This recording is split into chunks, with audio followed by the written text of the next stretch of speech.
So let's take a journey back to Kabul in the winter of 2002. It's been a year since the American bombing campaign ended. Author and humanitarian worker Ann Jones has just arrived in a city that's, well, it's no longer a war zone, but it's definitely not at peace. We're about to see exactly what she saw.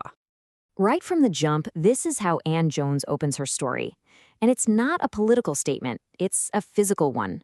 The city literally gets inside you. The air stinks of chemicals, your nose just clogs with dust, and pretty soon, even breathing feels like a bruised, aching effort. It's a city just gasping for air. And you gotta understand, the timing here is everything. The Taliban had just fallen, but this was after 23 straight years of war. First with the Soviets, then a brutal civil war. The country was absolutely shattered. Jones basically walked into a vacuum, a city suspended between a really violent past and a totally uncertain future. All right, first up, a city of dust. Before Jones could even begin to see the scars of war, she had to see through the city's one defining feature, this thick, oppressive layer of dust that coated everything and everyone. It's this haunting image, right? A ghost of a city. Jones had this memory of an old photo of Kabul. It was clear, it was crisp, you could literally count the windows on the buildings. But the reality she found? It was a city trapped under this dense, tangled mat of black smog and soot. You couldn't even really see the city for the pollution that was choking it. And the smog, it was made of this super fine, colorless dust blown in from the mountains that just settled on everything. We're not just talking about dirt here. This dust became the city's color palette. It coated the houses, the trees, the people, and even the air itself, completely erasing the incredible mountains that were supposed to be the city's backdrop. Okay, so that's the atmosphere. Now let's dive into the life happening underneath all that dust. Because the city was anything but quiet. It was, for lack of a better term, a symphony of chaos. Imagine this. The streets are just a complete logjam of cars, carts, people, everything. But here's the kicker. The detail that Jones notes that's just so surreal. The traffic police.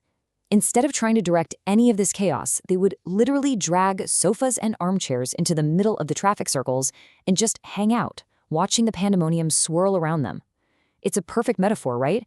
Authority was there, but it was completely detached from the reality on the ground. But not all the movement in the city was this random chaos. Jones describes this grim weekly ritual, a parade of landmine victims, which she calls the country of one-legged men, hobbling on crutches to go collect a tiny stipend. And every single week, this living, breathing monument to the country's endless war just got longer. And that tension, wow, it could just explode out of nowhere. Jones watched this whole chain reaction of violence erupt from a tiny traffic incident. An old man punches a cyclist. A young guy sees it, punches the old man. A policeman runs over and clubs the young guy. Then some brave soul tries to be a peacemaker, and the original old man just knocks him out too.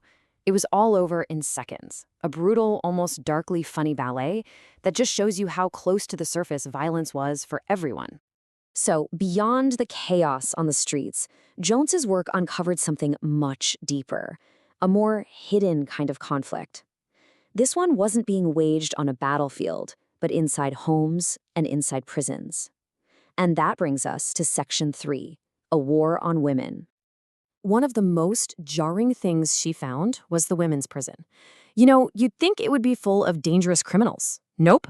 It was filled with women who had committed so-called moral crimes, which, get this, often meant they were the victims of violence and were being punished just for trying to escape it. And the psychological toll of this reality? It was just immense. A report from Physicians for Human Rights found that a staggering 70% of Afghan women suffered from major depression, and nearly 2/3 had considered suicide. This wasn't just sadness. It was a nationwide mental health crisis born from systemic oppression. And the sense of hopelessness was just everywhere. When human rights investigators went around asking random Afghan men and women for advice they'd give a woman facing violence, the most common answer they got back was a direct quote, "She should suicide." It wasn't seen as a tragedy, it was seen as a solution. A lot of this pressure, you see, was cultural. This quote, spoken from one woman to another, really gets to the heart of it. A woman's entire identity, her whole value as a person, was tied to her ability to produce a son. If you failed to do that, it didn't just bring shame, it could basically erase you as a person. Okay, so you hear about all this suffering and you think, what about the international aid? Billions were promised. But as Jones discovered, the promise of aid and the reality of it were worlds apart, which leads us to Section 4, the paradox of aid.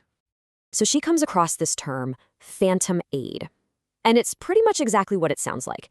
It's money that gets counted as aid, but never actually reaches the country it's supposed to help in any meaningful way. It gets eaten up by expensive foreign consultants, administrative costs, or it's tied to buying goods from the donor country. So the money essentially just circles right back home.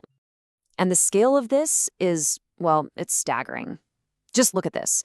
For every single dollar the US said it was giving in aid to Afghanistan, 86 cents of it was phantom aid.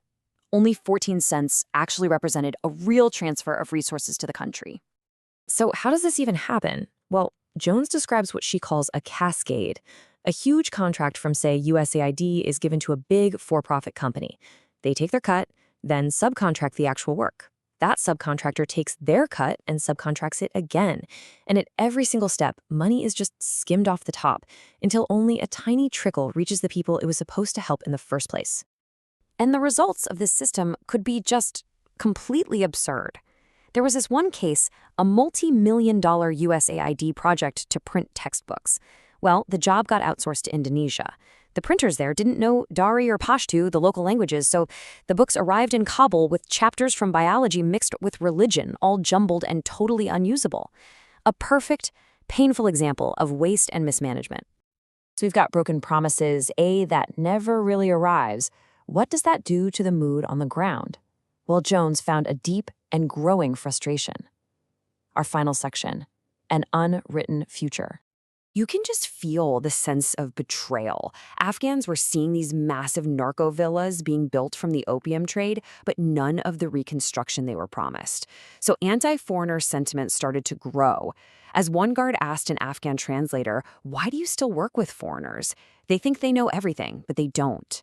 And in a really strange twist, some people even started feeling nostalgic for the Soviet occupation, saying that at least the Soviets provided jobs and food.